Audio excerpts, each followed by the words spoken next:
Netflix's chilling Adventures of Sabrina is worlds away from previous depictions of Sabrina the Teenage Witch. Sure, all the characters are there, but this one takes its premise seriously and darkly. Let's take a peek behind the black curtain to reveal the untold truth about this spooky series. Chilling Adventures of Sabrina is a hip, modern take on a decades-old comics property, a show about teenagers wise beyond their years, and a project centered around a strong female character. My name is Sabrina Spellman, and I will not sign it away.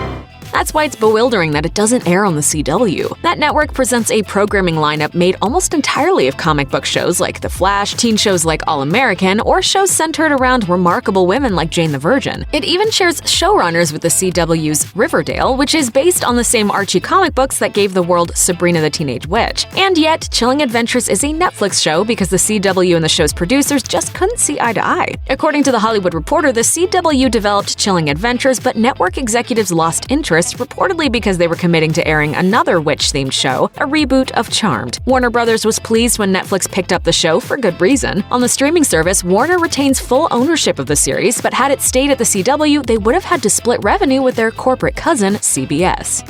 Chilling Adventures of Sabrina is closely related to fellow moody teen show Riverdale. Both originated in Archie's Comics and both enjoyed dark print revivals under the creative and watchful eye of Roberto Aguirre-Sacasa. He's in charge of Chilling Adventures, but he almost brought Sabrina back to TV on his other show first. Aguirre-Sacasa initially considered introducing Sabrina as a major end-of-season twist for Riverdale's first season. But Aguirre-Sacasa had difficulty fitting Sabrina into the Riverdale world, running up against the question of whether she should have actual magic powers or just be a member of a cult, or some other variation on her witchy origins. Eventually, the Riverdale staff just ran out of time to do anything with Sabrina and went with a cliffhanger that involved Archie Andrews' dad left for dead by a masked gunman instead.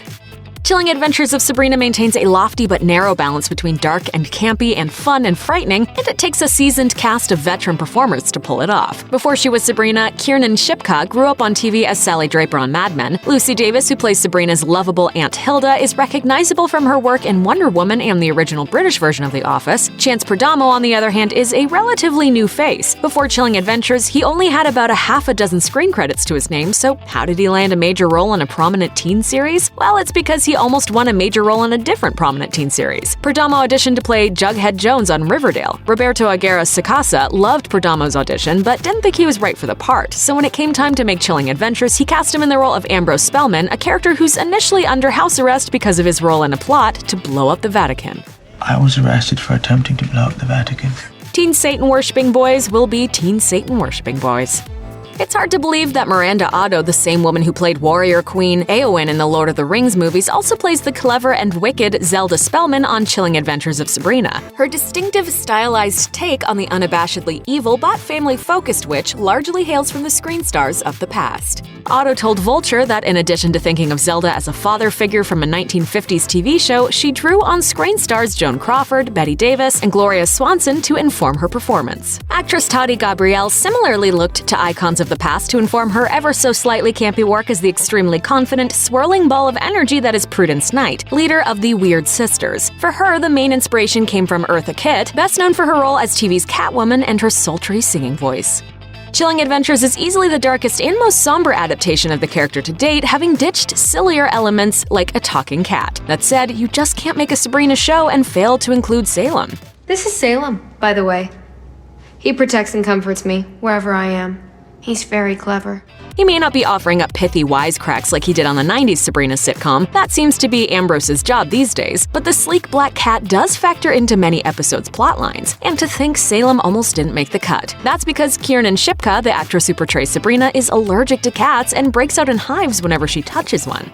You know what? That still is actually pretty much the exact moment that I found out when I brought the cat so close to my face, and then the next day I had hives everywhere. As a result of her allergies, Aguirre-Sacasa had a moment of wondering whether Salem could be a dog instead, but eventually decided that the iconic teenage witch needed her iconic familiar too. Presumably, they just keep Salem well-groomed and have plenty of Benadryl stashed around the set.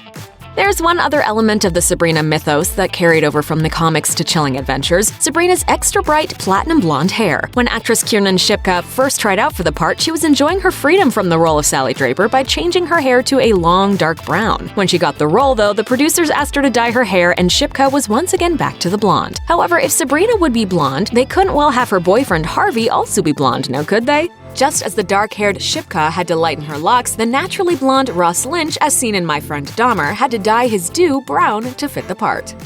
Chilling Adventures of Sabrina is low-key one of the most inclusive shows on mainstream American television, and not just in terms of featuring both witches and mortals. The main cast of the series is full of characters of many races, sexual identities, and gender identities, and those differences are rarely, if ever, discussed. That's all intentional on the part of the creative team. Agara Sakasa told Collider, "When you talk about any television show now, especially youth shows, it's so important for young people to see themselves on screen, or to see a version of their story and their journey on screen." The show consulted GLAAD and other organizations to make sure it got it right, and specifically sought out performers who identified as queer, non-binary, and transgender. Lachlan Watson, who portrays Sabrina's close friend Susie Putnam, identifies as non-binary and helped Agara Sakasa develop their character to make them more authentic in the part. The character of Ambrose identifies as pansexual, and at a New York Comic-Con panel, Perdomo said that he finds playing the part of a pansexual person of color with so much depth to be personally and artistically gratifying. Additionally, production designer Lisa Soper is a practicing pagan, and actress Lucy Davis says one of the show's writers and a crew member identify as witches.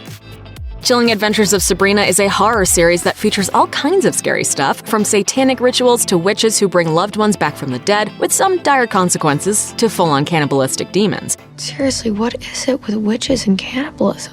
Dealing with that kind of subject matter on the set all day long for months on end may have summoned up some things the cast and crew would have preferred to have left alone. Actress Michelle Gomez, who plays Sabrina's favorite teacher and undercover demon Miss Wardell, revealed during a cast interview that these spooky sets definitely had some sort of supernatural vibe going on. And I feast on male flesh. Lucy Davis mentioned that friends who visited her on set did not enjoy being in the Spellman Mortuary's embalming room, and that being on set just generally made her feel uneasy. Perhaps the spookiest thing went down during an episode read-through. As the cast read the script aloud, one phrase scarily activated a heretofore unknown smartphone feature when they mentioned the Dark Lord. Chase Perdomo's phone answered, with Siri asking if she'd been summoned. Who knew that friendly phone voice was a devil in disguise?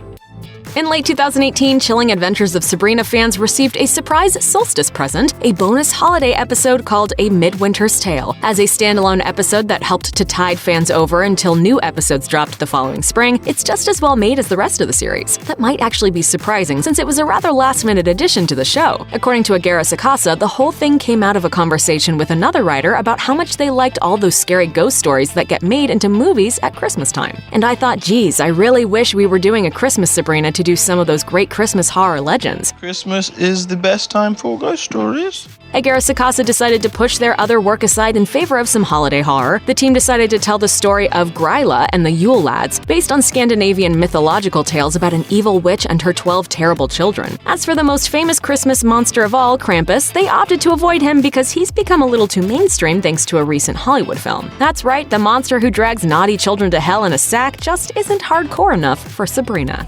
Chilling Adventures of Sabrina boasts such an elaborate, stylish, and mood-setting animated opening sequence that makes it difficult to take Netflix's suggestion to skip the intro. That makes sense, since the show is based on a darker comic book version of Sabrina written by Roberto Agara Sakasa with art by Robert Hack. With Sabrina's comics heritage and the idea that a comic book cover is comparable to a show's credit sequence, Agara Sakasa brought in Hack to create the intro. The comic veteran put together the images that make up the animated sequence, some of them taken straight from the pages of the comics. One thing he did have to change ever so slightly were the visages of the characters depicted. Instead of using the versions he'd been drawing on the page, he gave the TV series versions of Sabrina and Harvey that more closely resemble the actors who play them. Hack had experience with that sort of work, having previously worked on comic adaptations of Doctor Who and The X-Files with faces of the actors from those shows. This time, though, it was going from comics to TV and keeping the pulpy look that Hack brought to the page.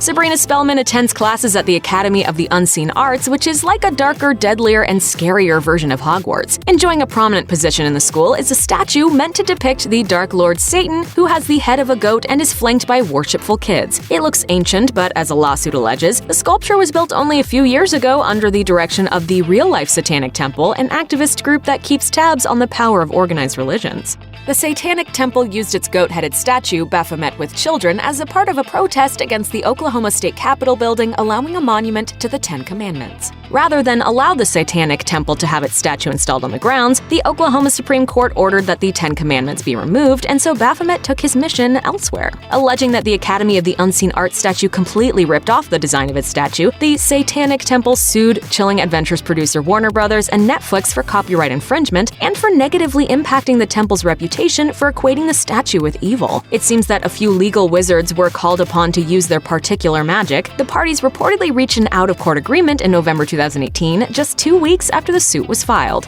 Check out one of our newest videos right here! Plus, even more Nicki Swift videos about your favorite stuff are coming soon. Subscribe to our YouTube channel and hit the bell so you don't miss a single one.